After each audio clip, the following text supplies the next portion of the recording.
Hello future nursing officer, good morning. हमारे YouTube channel MK nursing classes के अंदर आपका वेलकम है।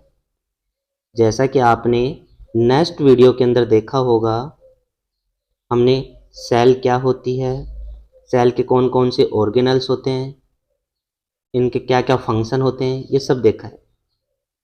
आगे देखते हैं कि ये सेल के अंदर और क्या क्या होता है। तो सेल के अंदर एक न्यूक्लियस और प्रेजेंट होता है। इस न्यूक्लियस को पढ़ने से पहले हमारे चैनल को आप लाइक, शेयर एंड सब्सक्राइब जरूर कीजिए, ताकि आपको नेक्स्ट वीडियो आने वाली हो उसके बारे में आपको पता चल जाए। इसी के साथ हम देखते हैं कि न्यूक्लियस क्या होता है। ये आपका न्यूक्लियस है। तो सबसे पहले देखते हैं कि न्यूक्लियस की डिस्कवरी किसने की थी, मतलब इसको डिस्कवर किसने किया था। तो न्यूक्लियस को डिस्कवर किया था आपके रॉबर्ट ब्राउन ने। किसने किया था? रॉबर्ट ब्राउन ने इसको डिस्कवर किया था। कब किया? 1853 के अंदर इसको डिस्कवर किया था। कब किया? 1853 के अंदर। आगे देखिए कि जो न्यूक्लियस होता है इसके अंदर और क्या क्या होता है। तो nucleus it is the largest organelles of the cell. जो आपका न्यूक्लियस होता है वो क्या होता है? लार्जेस्ट ऑर्गेनल्स होता है। किसका? सेल का। आगे देखिए कि न्यूक्लियस इज कंट्रोलिंग सेंटर। क्या होता है? Controlling centre of the cell. जैसे कि डायग्राम में देखते हैं, ये आपका सेल था, सेल के अंदर ये न्यूक्लियस होता है, ये आपका न्यूक्लियस हो गया। इस न्यूक्लियस को अलग से डायग्राम में देखते हैं कि इसके अंदर और क्या है क्या नहीं है। तो ये न्यूक्लियस को हम यहाँ लेके आ गए, और तो ये कह रहा है कि nucleus is controlling centre of the cell. It is also known as a controller of cell. और इसी को क्या बोलते हैं? कंट्रोलर ऑफ सेल के नाम से भी जानते हैं, या इसी को बोलते हैं प्रिंसिपल ऑफ सेल।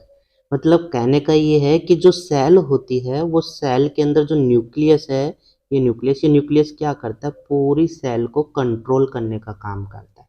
इसलिए इसको दूसरा नाम क्या बोला? कंट्रोलर ऑफ सेल, या इसी को बोलते हैं प्रिंसिपल ऑफ सेल।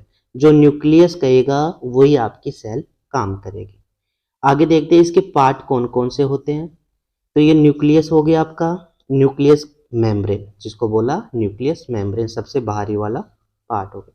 उसके बाद न्यूक्लियोप्लाज्म। इस न्यूक्लियोप्लाज्म के अंदर जैसे आपका साइटोप्लाज्म होता है, वैसे ही इस न्यूक्लियस मेम्ब्रेन के अंदर न्यूक्लियोप्लाज्म होता है। ये हो गया आपका न्यूक्लियोप्लाज्म। फिर देखते हैं न्यूक्लियोलस। ये आपका हो गया न्यूक्लियोलस, ये बीच में न्यूक्लियोलस। उसके बाद देखते हैं आपका क्रोमोसोम। जो क्रोमोसोम होता है ये आपके इस न्यूक्लियस के अंदर प्रेजेंट होता है। ये आपका न्यूक्लियस क्रोमोसोम हो गया। इस प्रकार ये न्यूक्लियस की स्ट्रक्चर होती है। तो ये न्यूक्लियस के अंदर न्यूक्लियस मेम्ब्रेन होता है, न्यूक्लियोप्लाज्म होता है, न्यूक्लियोलस होता है और क्रोमोसोम होता है। आगे देखिए सेंट्रोसोम के बारे में। तो सेंट्रोसोम की डिस्कवरी किसने की? इसकी डिस्कवरी की वॉन बेनेडन ने। किसने? वॉन बेनेडन ने इसकी डिस्कवरी की। अगर बात करें इस सेंट्रोसोम का फंक्शन क्या होता है, सेंट्रोसोम का फंक्शन क्या होता है, तो फंक्शन, इसका मेन फंक्शन जो होता है ये सेल डिवीजन में हेल्प करता है। किसके अंदर? सेल डिवीजन में हेल्प करता है। सेल डिवीजन में हेल्प करता है। ठीक है, किस प्रकार से करता है? तो ये सेल डिवीजन, इसका मेजर रोल है मियोसिस के अंदर और माइटोसिस के अंदर। जो आपका समसूत्री होता है और अर्धसूत्री विभाजन होता है, इन दोनों के अंदर आपका ये जो क्रोमोसोम होता है ये हेल्प करता है। इसके बाद आगे देखिए, जो इस क्रोमोसोम होता है ये डिवाइडेड किया हुआ कितने पार्ट में? 2 पार्ट के अंदर इसको डिवाइडेड किया है। फर्स्ट है प्रोड्यूस स्पाइंडल फाइबर, जो हेल्प करते हैं सेपरेशन ऑफ क्रोमोसोम। जो किस में हेल्प करते हैं? सेपरेशन ऑफ क्रोमोसोम को अलग करने में हेल्प करते हैं ड्यूरिंग सेल डिवीजन। कैसे करते हैं वो देखो। जैसे कि आपने देखा 44XY होते हैं, इसको अलग किया, 22XX फीमेल बना, 22XY मेल बना, तो ये सेपरेट कर दिया। ये सेपरेशन करने का काम किसका होता है? सेंट्रोसोम का होता है। और उसके बाद में वापस जाके जब इनका डिवीजन होता है, ये कनेक्ट होते हैं दोनों का, तो ये जाके 44XY वापस बना लेते हैं। इस प्रकार से सेंट्रोसोम काम करता है। ये आपका था यूकैरियोटिक सेल। अब देखते हैं हम प्रोकैरियोटिक सेल कि प्रोकैरियोटिक सेल क्या होती है क्या नहीं, कि इसका डायग्राम देखते हैं पहले प्रोकैरियोटिक सेल का। तो ये प्रोकैरियोटिक सेल का ये डायग्राम है। इसके अंदर सबसे इनर वाला पार्ट देखते हैं पहले, ठीक है। सबसे पहले बाहर वाला पार्ट देखते हैं। जो बाहर वाला पार्ट है इसको क्या बोलते हैं, तो ये जो ये बाहर वाला पार्ट होता है इसको कैप्सूल बोलते हैं। एक नंबर पे क्या हो गया, कैप्सूल हो गया। उसके बाद देखिए जो ये बीच वाला होता है इसको बोलते हैं सेल वॉल बोलते हैं। क्या बोलते हैं, सेल वॉल बोलते हैं। फिर जो अंदर वाली लेयर होती है इस अंदर वाली लेयर को बोलते हैं सेल मेम्ब्रेन। क्या बोलते हैं, सेल मेम्ब्रेन। इस सेल मेम्ब्रेन के अंदर प्रेजेंट होता है आपका क्या, न्यूक्लियोइड। क्या प्रेजेंट होता है, न्यूक्लियोइड। जो ये आपका है ये न्यूक्लियोइड है। इसके अंदर छोटे छोटे मात्रा के अंदर राइबोसोम भी होते हैं, थोड़े बहुत ये राइबोसोम। और इसी न्यूक्लियस के अंदर क्या होता है, साइटोप्लाज्म भी प्रेजेंट होता है। क्या होता है, साइटोप्लाज्म। जो ये आपके यहाँ से जो सेल मेम्ब्रेन होती है, इस सेल मेम्ब्रेन से क्या निकलता है, आपका फ्लैजिला निकलता है। और जो ये आपका सबसे बाहरी वाला जो कैप्सूल होता था, इस कैप्सूल के ऊपर क्या प्रेजेंट है, आपका पिलाई प्रेजेंट है। क्या प्रेजेंट है, पिलाई। ये इसकी डायग्राम है, इसको अच्छे से देख लो और बना लेना कि इसके अंदर क्या क्या होता है क्या नहीं होता। इन सभी के ऑर्गेनल्स के बारे में एक एक को देखते हैं, इनका फंक्शन क्या होता है, क्या काम करता है क्या काम नहीं करता है। तो देखते हैं सबसे पहले एक नंबर पे आपका आता है कैप्सूल। इस कैप्सूल का काम क्या होता है। जो प्रोकैरियोटिक सेल होती है उसकी सबसे आउटर लेयर सेल होती है कौन सी, कैप्सूल। तो कैप्सूल किसको बोलोगे, तो प्रोकैरियोटिक सेल का सबसे बाहरी वाला जो आवरण होता, ये वाले बाहरी आवरण, इसको बोला है कैप्सूल। उसके बाद देखिए कि दूसरा नंबर पे cell wall. It is rigid part होता है, ये क्या होता है, rigid part of cell which in found in only prokaryotic cell. जो सेल वॉल होती है ओनली किस में प्रेजेंट होती है, आपके प्रोकैरियोटिक सेल में प्रेजेंट होती है। And present in surrounding the plasma membrane. और ये कहाँ पर प्रेजेंट होती है, सराउंडिंग प्लाज्मा मेम्ब्रेन के पास में प्रेजेंट होती है। तो जैसे डायग्राम में देखा पिछले वाले में, तो ये आपका क्या था, कैप्सूल हो गया सबसे बाहरी वाला। दूसरा आपका सेल वॉल हो गई, ये सेल वॉल है आपकी सेकेंड नंबर की। अब देखते हैं कि और क्या होता है।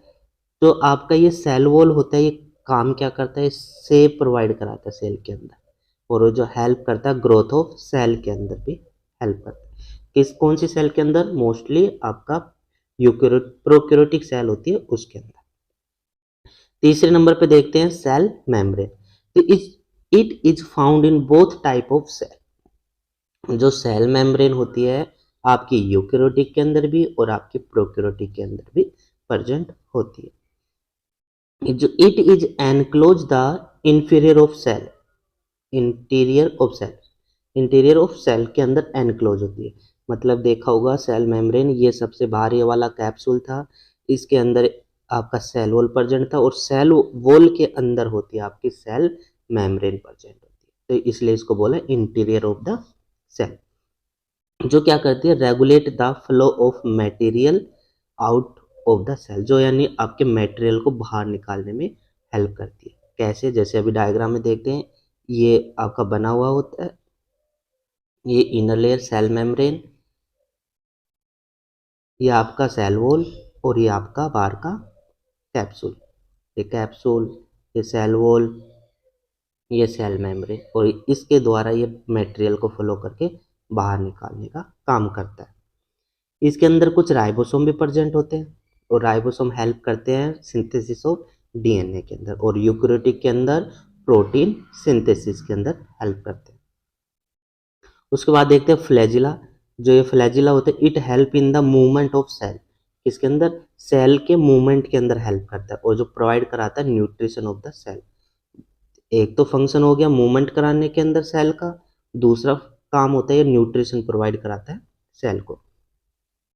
It help in away in toxic material, और दूसरा काम क्या करता है, जितने भी हानिकारक मटेरियल होते हैं, टॉक्सिक मटेरियल, इन टॉक्सिक मटेरियल को आपके सेल से बाहर निकालने का काम करता है, अंदर नहीं जाने देता है इसको। और लास्ट आता है आपका पिलाई। और पिलाई क्या होती है, it help in cell attaching of the cell surface. जैसे देखा होगा डायग्राम के अंदर, बाहर कैप्सूल के बाहर में क्या प्रेजेंट था, ये पिलाई प्रेजेंट थी, जो क्या करती है, आपकी दूसरे सेल को अटैच करने में हेल्प करती है। तो देखा हमने आज क्या पढ़ा, आज की क्लास में देखा हमने न्यूक्लियस क्या होता है, न्यूक्लियस के कौन कौन से पार्ट होते हैं, न्यूक्लियस को किस नाम से जाना जाता है, सेंट्रोसोम क्या होते हैं, प्रोकैरियोटिक सेल क्या होती है, इसका डायग्राम देखा।